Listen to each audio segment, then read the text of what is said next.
जय हिंद। आज की वीडियो को रिकॉर्ड करने का मेरा objective cost and management accounting अभी जो जुलाई 2021 में पेपर हुआ, आइए उसका इवैल्यूएशन करते हैं। अच्छा, इस इवैल्यूएशन प्रोसीजर की शुरुआत मैं बड़े इंटरेस्टिंग एस्पेक्ट से करना चाहूँगा। मैं क्या ऑब्जर्व कर रहा हूँ कि इंस्टीट्यूट अपने पैटर्न को लगातार बदल रहा है। जब से नया सिलेबस बना तब से ये जो कॉस्ट मैनेजमेंट अकाउंटिंग का 100 मार्क्स का पेपर है, इसमें स्टूडेंट को हमेशा 100 आउट ऑफ 100 प्रैक्टिकल के पोर्शन को कवर करने की पॉसिबिलिटी दिखी और बहुत सारे स्टूडेंट ने इसमें 100 में से 100 मार्क्स स्कोर भी करे। पर पिछले 3 अटेम्प्ट्स को अगर मैं इवैल्यूएट करूं तो जो इंटरेस्टिंग एस्पेक्ट मेरे सामने आया है मैं आपके साथ शेयर करता हूं। मैं शुरुआत करता हूं नवंबर 2020 में जो एग्जाम हुआ था, इंस्टीट्यूट ने अपने पैटर्न को कैसे बदला। क्या होता था कि हमारे पेपर में थ्योरी पूछी जरूर जाती है, पर थ्योरी को ज्यादातर स्टूडेंट चॉइस में छोड़ देते थे। एक क्वेश्चन की चॉइस रहती थी और थ्योरी को स्टूडेंट सिर्फ तभी अटेम्प्ट करता था अगर प्रैक्टिकल क्वेश्चन में उसको परेशानी हो तो मैं भी ये जो इवैल्यूएशन प्रोसीजर आपको बता रहा हूं, इसमें उस थ्योरी के एस्पेक्ट को जरा मैं ठीक ढंग से एनालाइज करना चाहता हूं। तो नवंबर 2020 में क्या हुआ कि इंस्टीट्यूट ने जो पेपर पूछा उसमें जो थ्योरी वाला चॉइस का क्वेश्चन था उसको पहले जरा परे कर दीजिए, उसको अलग कर दीजिए। तो जो 100 मार्क्स का पेपर स्टूडेंट को अटेम्प्ट करना था, वो जो पेपर था उसमें भी स्टूडेंट को थ्योरी कंपल्सरली अटेम्प्ट करनी ही थी। 2 क्वेश्चन 4-4 नंबर के थे कि जो अनअवॉइडेबल थे, स्टूडेंट नहीं छोड़ सकता था। तो स्टूडेंट नवंबर 2020 के एग्जाम में प्रैक्टिकल 92 मार्क्स तक का ही अटेम्प्ट कर सकता था। और वो जो पेपर पूछा गया उसका पैटर्न नोट करिएगा। नवंबर 2020 में 4 क्वेश्चन पूछे गए थे 5-5 नंबर के, और 2 क्वेश्चन पहली बार ऐसा हुआ कि आपके एग्जाम में 6-6 नंबर के क्वेश्चन भी आए। 2 क्वेश्चन पूछे गए 6-6 नंबर के भी, और अलग से फिर जो 10-10 नंबर के बड़े प्रैक्टिकल क्वेश्चन रहे वो 6 क्वेश्चन अलग से पूछे गए। तो जब नवंबर 2020 में एग्जाम हुआ तो हमको ऐसा लगा कि इंस्टीट्यूट अब अपने इस पैटर्न को फॉलो करेगा कि थ्योरी 8 नंबर की अब आने वाले एग्जाम्स में स्टूडेंट को अटेम्प्ट करनी पड़ेगी, वो चॉइस वाला क्वेश्चन अगर अलग से छोड़ भी दिया जाए तो। लेकिन फिर जब ऑप्ट आउट स्टूडेंट्स के लिए जनवरी 2021 का एग्जाम हुआ तो इंस्टीट्यूट ने फिर अपने पैटर्न को बदला। इस बार जो पैटर्न बदला वो क्या था कि जी थ्योरी ये कह दिया गया अब आपको थ्योरी बिल्कुल भी अटेम्प्ट नहीं करनी, चॉइस में ही सारी की सारी थ्योरी कवर हो गई। स्टूडेंट को ये पूरा का पूरा ऑप्शन दिया गया 100 आउट ऑफ 100 प्रैक्टिकल अटेम्प्ट करिए। और वो जो एग्जाम का पैटर्न था वो क्या था, उसमें 4 क्वेश्चन पूछे गए 5-5 नंबर के और 8 क्वेश्चन थे 10-10 नंबर के। हमको लगा इंस्टीट्यूट फिर अपने पुराने पैटर्न पर चला गया, लेकिन अभी जुलाई 2021 में जो एग्जाम हुआ, इंस्टीट्यूट ने फिर अपने पैटर्न को बदला है। ऐसा नहीं कि इस बार थ्योरी आपके एग्जाम में नहीं, थ्योरी को अभी भी, थ्योरी के क्वेश्चन को अभी भी उस चॉइस में ही कवर किया गया है। जो 100 मार्क्स का पेपर है, जो कंपल्सरली आपको अटेम्प्ट करना ही पड़ेगा, उसमें 100 आउट ऑफ 100 प्रैक्टिकल पेपर का अटेम्प्ट तो हुआ ही है। लेकिन इस बार इंस्टीट्यूट ने क्या करा है कि आपसे 8 क्वेश्चन पूछे हैं 5-5 नंबर के और 6 क्वेश्चन पूछे हैं 10-10 नंबर के। तो ये जो चेंज इन पैटर्न है, जैसे इस बार 8 और 6 टोटल 14 प्रैक्टिकल क्वेश्चन आपको अटेम्प्ट करने पड़ेंगे। तो स्टूडेंट अब ये सोच ले कि अगर उसे पूरा प्रैक्टिकल पेपर अटेम्प्ट करना भी है तो 14 क्वेश्चंस अब आपको अपने आंसर देने की स्पीड का बहुत बारीकी से ध्यान रखना पड़ेगा। अब मैं आपको यह बताता हूं कि इस बार जो पेपर पूछा गया उसमें कौन कौन से चैप्टर पर हमारा मेन कंसर्न था। Yes, July 2021 cost and management accounting का पेपर जिस तरीके से पूछा गया उसमें कौन से चैप्टर को कितनी वेटेज मिली। जो पहला कंपल्सरी प्रैक्टिकल क्वेश्चन रहा, इसमें A B C D 4 part रहे, हर एक पार्ट में से 5-5 नंबर का क्वेश्चन था। पहला पार्ट मटेरियल कॉस्ट के चैप्टर से, दूसरा ओवरहेड्स, फिर बैच कॉस्टिंग और फिर मार्जिनल कॉस्टिंग। 5 नंबर के हमेशा छोटे प्रैक्टिकल क्वेश्चन रहे हैं और इनका आंसर देने में भी ज्यादा टाइम नहीं लगता। उसके बाद क्वेश्चन नंबर 2 में कॉस्ट शीट का एक कॉम्प्रिहेंसिव क्वेश्चन आपके एग्जाम में आया। बी पार्ट में एक जॉइंट प्रोडक्ट्स का सिर्फ 5 नंबर का क्वेश्चन रहा। Normally joint and by products में से जब क्वेश्चन आता है तो 10 नंबर की रेंज में रहता है, पर इस बार यह क्वेश्चन सिर्फ 5 नंबर का था। फिर एक लेबर टर्नओवर रेट से रिलेटेड क्वेश्चन 5 नंबर का पूछा गया क्वेश्चन नंबर 2 में। क्वेश्चन नंबर 2 के बाद जो क्वेश्चन नंबर 3 रहा, रिकॉन्सिलिएशन। रिकॉन्सिलिएशन हमेशा स्टूडेंट का सबसे बढ़िया क्वेश्चन रहा। बहुत मजा आता है रिकॉन्सिलिएशन के क्वेश्चन का आंसर देने में, और यह भी बड़ा सिंपल सा क्वेश्चन रहा, लेकिन क्वेश्चन रहा 10 नंबर का। एक्टिविटी बेस्ड कॉस्टिंग का एक कॉम्प्रिहेंसिव क्वेश्चन इस बार पूछा गया 10 नंबर का। क्वेश्चन नंबर 4 में पहले प्रोसेस कॉस्टिंग का कॉम्प्रिहेंसिव क्वेश्चन 10 नंबर का था, उसके बाद सर्विस कॉस्टिंग 5 नंबर और कंटेंट कॉस्टिंग भी 5 नंबर। नेक्स्ट क्वेश्चन हमारे पास रहा क्वेश्चन नंबर 5, जिसमें स्टैंडर्ड कॉस्टिंग और बजटरी कंट्रोल दोनों के एक कॉम्प्रिहेंसिव क्वेश्चन पूछे गए 10-10 नंबर के। और लास्ट में क्वेश्चन नंबर 6, जो मैं जानता हूं ज्यादातर स्टूडेंट ने इस थ्योरी के क्वेश्चन को छोड़ दिया होगा चॉइस में। अच्छा, अब हम क्या करने वाले, पेपर का इवैल्यूएशन। अभी तक पेपर के इवैल्यूएशन के लिए जो मैं वीडियोस बनाता था उसमें प्रॉब्लम ये होती थी कि वीडियो को बनाने में कोई लगभग 1.5-2 घंटे का टाइम लग जाता था। इसलिए हमने इस बार अपने इस वीडियो बनाने के पैटर्न को चेंज किया। अब हम एक नहीं बड़ी सारी वीडियोस बनाएंगे, और हम क्या करेंगे कि हर वीडियो में सिर्फ 1 या 2 चैप्टर को पिक करेंगे, और हम अगली वीडियो 1 दिन के बाद, एक और वीडियो 1 और दिन के बाद। अब मैं क्या करूंगा कि आने वाले 7-8 दिन में चैप्टर वाइज वीडियोस बनाऊंगा कि इस बार के एग्जाम में इस चैप्टर में से ये क्वेश्चन रहा और उसका ये सजेस्टेड सॉल्यूशन बनता। अब आज की वीडियो में मैं क्या करने वाला हूं, मटेरियल कॉस्ट का चैप्टर और बैच कॉस्टिंग, इसमें से जो आपके एग्जाम में क्वेश्चन पूछा गया है, अब हम उसके बारे में बात करते हैं। इस पेपर की शुरुआत क्वेश्चन नंबर 1 ए पार्ट मटेरियल कॉस्ट का चैप्टर पूछा गया 5 नंबर का, और यह क्वेश्चन था एबीसी एनालिसिस। एबीसी एनालिसिस आपको ध्यान है ना, category A, category B, category C. Inventory में जो हमारी इन्वेस्टमेंट हुई पड़ी है उसमें जो मोस्ट वैल्यूएबल इन्वेस्टमेंट है उस इन्वेंट्री को जो रिप्रेजेंट करता है वो कैटेगरी ए में चला जाता है। खैर चलिए आइए जरा आराम से क्वेश्चन पढ़ते हैं। MM Limited has provided following information about the items in its inventory. Question कहता है देखिए हमने जितनी इन्वेंट्रीज हैं उनको कोड नंबर दे रखे हैं 101 से लेकर 106 तक, तो आपके पास 6 तरीके की इन्वेंट्रीज हैं। अच्छा, हर तरीके के कोड नंबर की इन्वेंट्री की क्वांटिटी या फिर यूनिट्स कितनी है ये इंफॉर्मेशन आपको बताई गई, और पर यूनिट कॉस्ट हर कोड नंबर की इन्वेंट्री की कितनी है ये इंफॉर्मेशन भी आपको बताई गई। क्वांटिटी की इंफॉर्मेशन गिवन है और per unit cost. Very good. अब क्वेश्चन आगे बढ़ा और एक बड़ा इंटरेस्टिंग एस्पेक्ट आपको बताया गया, ध्यान से देखिएगा। MM Limited has adopted the policy of classifying the items constituting 15% or above of total inventory cost as a category। ओहो, इसका मतलब ये हो गया कि कोई भी ऐसी इन्वेंट्री जिसमें आपकी जो इन्वेस्टमेंट है वो 15%, 15% या उससे ज्यादा हो जाए तो मैनेजमेंट उसको कैटेगरी ए इन्वेस्टमेंट की कैटेगरी में काउंट करना चाहेगा।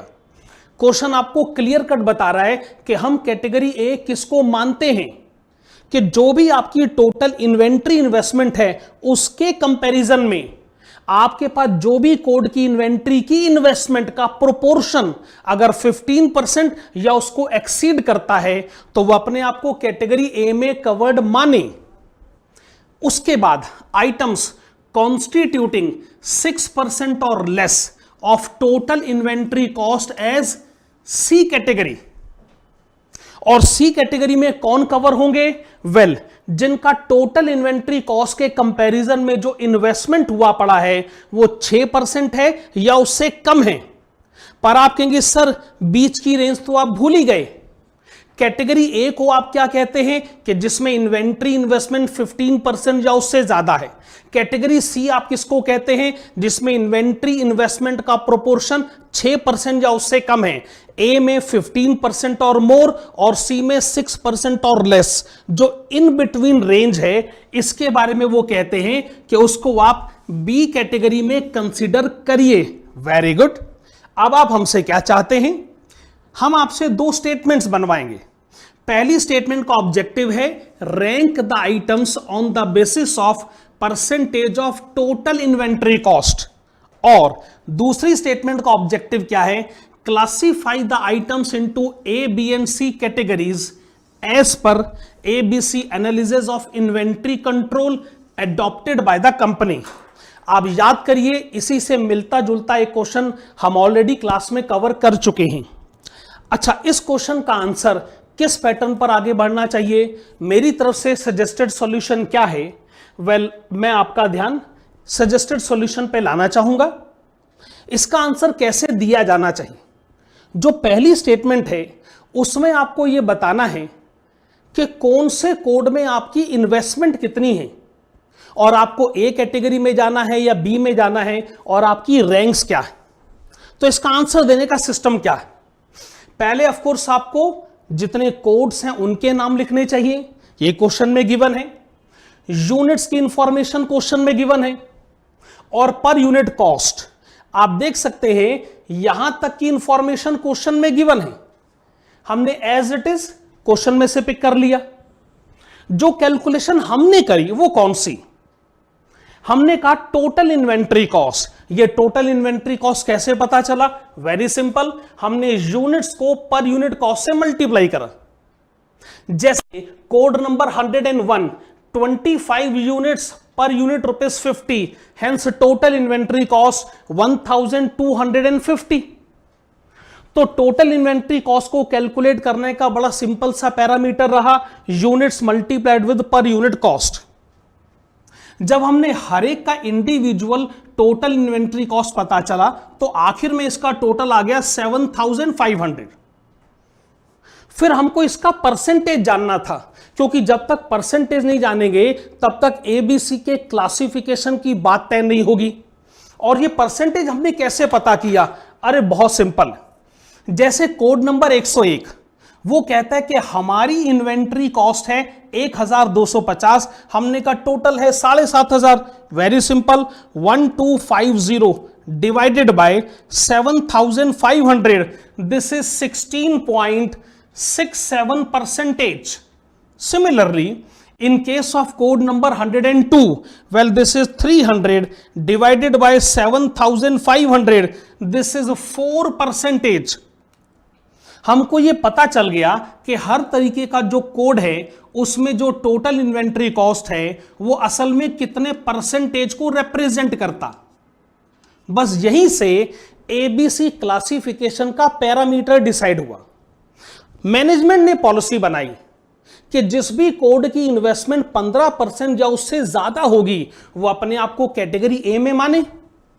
जो कोड नंबर 101 है उसका इन्वेस्टमेंट 16.67 है, यानी 15% या उससे ज्यादा की कैटेगरी में, तो मैंने इसको ए में काउंट किया। जो कोड नंबर 103 है 53.33%, ये कैटेगरी ए में गया। सिमिलरली कैटेगरी बी में कौन गए? जैसे मैं आपको बताना चाहूंगा, कोड नंबर 106 इसके पास 12% था, हमने इसको बी में कंसीडर किया। कोड नंबर 104 इसका 8% था, हमने इसको बी में कवर किया। और कोड नंबर 105 और कोड नंबर 102 अगर आप ध्यान से देखें इसमें जो इन्वेंट्री कॉस्ट का इनका प्रोपोर्शन है वो या 6% है या 4%, इसलिए वो चले गए कैटेगरी सी में। और साथ में रैंक्स भी डिसाइड हो गए, जिसमें सबसे ज्यादा इन्वेस्टमेंट है उसको रैंक नंबर 1 दिया गया। आप देख सकते हैं 4000 की इन्वेस्टमेंट कोड नंबर 103 में है, 53.33% इसको रैंक नंबर 1 दिया गया। सिमिलरली बाकियों के रैंक्स भी डिसाइड हुए।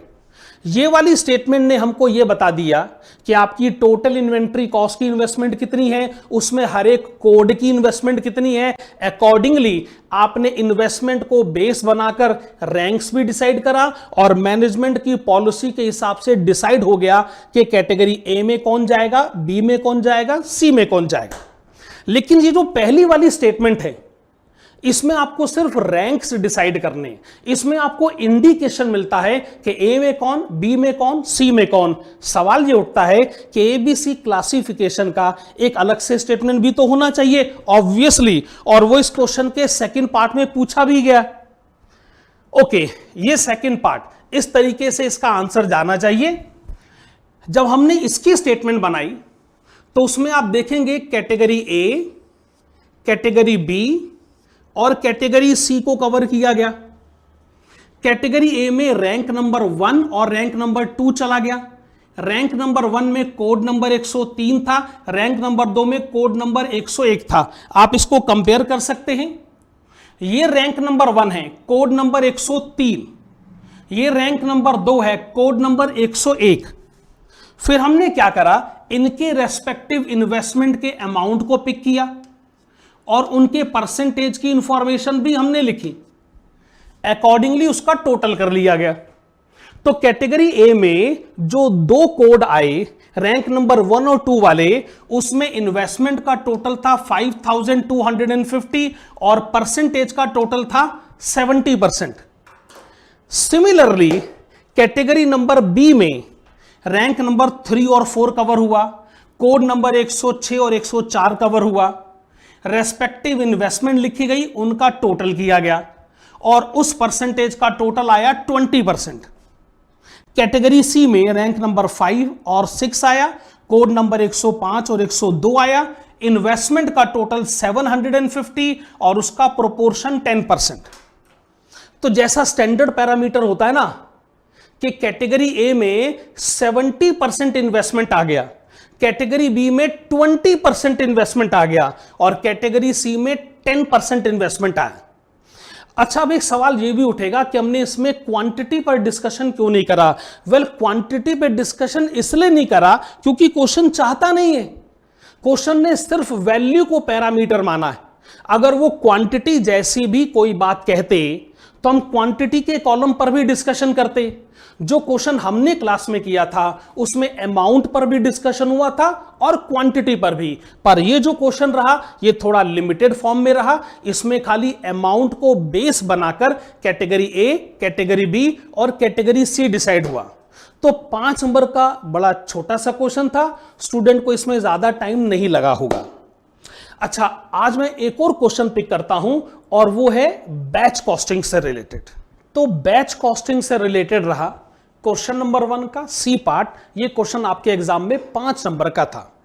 इससे पहले कि हम क्वेश्चन पढ़ना शुरू करें, मैं आपको बता दूं, आपको पढ़ते हुए लग सकता है कि ये क्वेश्चन बैच का नहीं, मटेरियल कॉस्ट के चैप्टर से रिलेटेड है। असल में क्या है कि मटेरियल कॉस्ट के चैप्टर में आप पढ़ते हैं इकोनॉमिक ऑर्डर क्वांटिटी, यानी कितने रॉ मटेरियल का ऑप्टिमम लेवल एक एक ऑर्डर में खरीदना चाहिए। उसी से मिलता जुलता कंसेप्ट बैचेस में भी आता है जिसको इकोनॉमिक बैच क्वांटिटी कहते हैं, जिसका मतलब है कि एक बैच में ऑप्टिमम लेवल पर कितनी क्वांटिटी प्रोड्यूस करनी चाहिए। जहां ईओक्यू रॉ मटेरियल का कंसेप्ट है, ईबीक्यू इकोनॉमिक बैच क्वांटिटी आपके आउटपुट का कंसेप्ट है। वैसे कंसेप्ट अपने आप में सेम है। आपको पढ़ते हुए लगेगा कि ये तो इकोनॉमिक ऑर्डर क्वांटिटी का क्वेश्चन है। आइए इसको पढ़ना शुरू करते हैं। AUX Limited has annual demand from a single customer for 60,000 COVID-19 vaccines. Okay, तो एक कस्टमर आपका है, वो आपसे पूरे साल में खरीदना चाहता है 60,000 vaccines. Okay, the customer prefers to order in lot of 15,000 vaccines per order. Customer की चॉइस क्या है कि वो आपसे एक एक ऑर्डर में 15,000 वैक्सीन्स खरीदेगा। अगर उसको टोटल चाहिए 60,000 वैक्सीन्स तो साल भर में ऑर्डर हो गए 4। Okay, the production cost of vaccine is ₹5,000 पर vaccine, that's okay. The setup cost per production run of COVID-19 vaccines is rupees 4,800 and carrying cost they say rupees 12 per vaccine per month. Okay, आप देखेंगे कि question तो annual basis पर अगर है, आप ऊपर देख सकते हैं कि एनुअल बेसिस है, पूरे साल की रिक्वायरमेंट 60,000 वैक्सीन है और कैरिंग कॉस्ट आपको पर मंथ बेसिस पर बताई गई है। इसको ऑफ कोर्स हम एनुअल बेसिस पे बाद में कन्वर्ट कर लेंगे। ऐसे क्वेश्चन क्लास में बहुत सारे हुए। हम आपसे दो बातें पूछ रहे। पहली बात, मोस्ट इकोनॉमिकल प्रोडक्शन रन, आप इसको बेसिकली किस नाम से जानते हैं? इकोनॉमिक बैच क्वांटिटी, यानी ऑप्टिमम लेवल पर सोचा जाए तो एक बैच में कितनी क्वांटिटी प्रोड्यूस करनी चाहिए। दूसरी बात, calculate the extra cost that the company incurs due to production of 15,000 vaccines in a batch. लेकिन जो इकोनॉमिक सजेशन है उसको अगर आप नहीं मानते और कस्टमर की रिक्वायरमेंट को फुलफिल करना चाहते, कस्टमर चाहता है कि एक एक बैच में 15,000 वैक्सीन बनाई जाएं, तो इससे कंपनी को कितनी एक्स्ट्रा कॉस्ट स्पेंड करनी पड़ेगी। तो बेसिकली ये क्वेश्चन हमारे पास है। इसका आंसर आप कैसे देंगे? दो छोटी छोटी रिक्वायरमेंट्स हैं। ओके, इसका आंसर मैंने पहले से लिखा हुआ है। जो पहली रिक्वायरमेंट है जिसमें आपको इकोनॉमिक बैच क्वांटिटी पता करना है, उसके लिए कुछ जरूरी बातें आपको पहले से मालूम होनी चाहिए। जैसे एनुअली आपको 60,000 वैक्सीन प्रोड्यूस करनी है, ये पहली इंफॉर्मेशन। क्वेश्चन ये मैसेज दे रहा है कि एक प्रोडक्शन रन का जो सेटअप कॉस्ट है वो है 4,800 और एक वैक्सीन को अगर मुझे एक साल तक स्टोर करना है, कैरी करना है, अगर मुझे ये गिवन है कि वो है ₹12 पर वैक्सीन पर मंथ, तो जैसे ही आप उसको 12 से मल्टीप्लाई करेंगे तो आपको पता चल जाएगा कैरिंग कॉस्ट ऑफ 144 पर वैक्सीन पर एनम। ओके, अब अगर आपको इकोनॉमिक बैच क्वांटिटी कैलकुलेट करना है तो इसका स्क्वायर रूट वाला फार्मूला आपको ध्यान होगा। मैं इसकी एब्रीविएशंस यूज नहीं कर रहा हूं, मैंने इसको सीधा लिख दिया है। स्क्वायर रूट में क्या आता है? 2 मल्टीप्लाइड विद जो आपको पूरे साल में क्वांटिटी प्रोड्यूस करनी है, multiplied with setup cost per batch, या फिर क्वेश्चन के हिसाब से setup cost per run whole divided by carrying cost per vaccine per annum. सारी इंफॉर्मेशन आपके पास है। Annually 60,000 vaccine to be produced, cost per production run 4,800, carrying cost per vaccine per annum 144। सारी इंफॉर्मेशन पुट करी। इसका मतलब आपको एक एक बैच में 2,000 वैक्सीन प्रोड्यूस करनी चाहिए। आपने ऐसे कितने सारे क्वेश्चन करे हैं। क्वेश्चन का सेकंड पार्ट क्या कहता है कि कस्टमर की रिक्वायरमेंट ये है कि एक एक बैच में 2,000 वैक्सीन नहीं, उन्हें चाहिए 15,000 वैक्सीन। तो जब भी आप उस ऑप्टिमम लेवल से इधर या उधर जाओगे तो एक्स्ट्रा कॉस्ट तो होगी। तो इस क्वेश्चन के आंसर को हम आगे कैसे बढ़ाएंगे मैं आपको बताता हूं। ये मैं अगली स्लाइड पर आ गया। देखिए, पहले आइए इकोनॉमिकल लेवल को समझते हैं। इकोनॉमिकल लेवल क्या है कि आपको एक एक बैच में 2,000 वैक्सीन बनानी चाहिए। अगर ऐसा ही होता तो इकोनॉमिकल लेवल पर अगर हम एग्रीगेट पता करें किसका, सेटअप कॉस्ट और कैरिंग कॉस्ट का, तो वो एग्रीगेट कैसे पता किया जाएगा? पहले सेटअप कॉस्ट कैलकुलेट होगी। इसे पता करने के लिए आपको नंबर ऑफ सेटअप्स मालूम होने चाहिए। अगर आप एनुअली 60,000 वैक्सीन प्रोड्यूस करना चाहते हैं और ऑप्टिमम लेवल पर 2,000 वैक्सीन एक सेटअप में बननी चाहिए, तो टोटल 30 सेटअप्स होंगे। एक सेटअप की कॉस्ट 4,800, तो आपको टोटल सेटअप कॉस्ट दिखेगा 1,44,000। और आप जानते हो इकोनॉमिकल लेवल पर जो सेटअप कॉस्ट होगी वही कैरिंग कॉस्ट होगी। ये आपको इक्वल मिलता भी है, लेकिन आप पता कैसे करते हैं कि जो एवरेज इन्वेंट्री है, अगर आप एक बैच में 2,000 वैक्सीन बनाएंगे तो जैसे ही आप उसको 2 से डिवाइड करेंगे तो आपको पता चल जाएगा average inventory in hand, get it multiplied with carrying cost per vaccine per annum, ये भी 1,44,000 आ गया। तो भाई अगर आप इकोनॉमिकल लेवल का ध्यान रखोगे तो सेटअप कॉस्ट और कैरिंग कॉस्ट का टोटल होगा ₹2,88,000। लेकिन ऐसा नहीं हुआ। तो कैसा हुआ मैं बताता हूं। ये मैं अगली स्लाइड पर आ गया। कैसा हुआ कि एक्चुअली में कस्टमर ने कहा, कस्टमर की रिक्वायरमेंट है इसके लिए हमारे पे जबरदस्ती करी गई। We are forced to produce, मैंने टर्म यूज किया है forced to produce 15,000 vaccine in each order. Accordingly इस एक्चुअल सिचुएशन में जब हम गए तो हमने ये जानने की कोशिश करी कि हमारी सेटअप कॉस्ट कितनी है और हमारी कैरिंग कॉस्ट कितनी है। हमने जब इसमें नंबर ऑफ सेटअप्स पता करे, एनुअल 60,000, एक सेटअप में 15,000 वैक्सीन, तो 4 सेटअप्स का एस्टेब्लिशमेंट हुआ। और अगर पर सेटअप कॉस्ट 4,800 है तो टोटल कॉस्ट हो गया 19,200। फिर जब हम कैरिंग कॉस्ट पर गए और हमने पता किया एवरेज इन्वेंट्री, तो 15,000 वैक्सीन 2 से डिवाइड होंगे तो वो हो जाएगा average inventory, get it multiplied with same amount, carrying cost per vaccine per annum 144। ये बड़ा ह्यूज अमाउंट आ गया, 10,80,000। टोटल हमने पता किया 10,99,200। मैं फिर से पिछली स्लाइड पर आता हूं। यहां पर जो ऑप्टिमम लेवल पर कॉस्ट था वो था 2,88,000, लेकिन कस्टमर की रिक्वायरमेंट को पूरा करने के चक्कर में कॉस्ट हमारी ज्यादा हो गई। कितनी हमारी एक्स्ट्रा कॉस्ट है? That is ₹8,11,200। ये इस क्वेश्चन का आंसर था। और मेरे ख्याल से मटेरियल कॉस्ट के चैप्टर में आपने ईओक्यू के ऐसे बहुत सारे क्वेश्चन करें।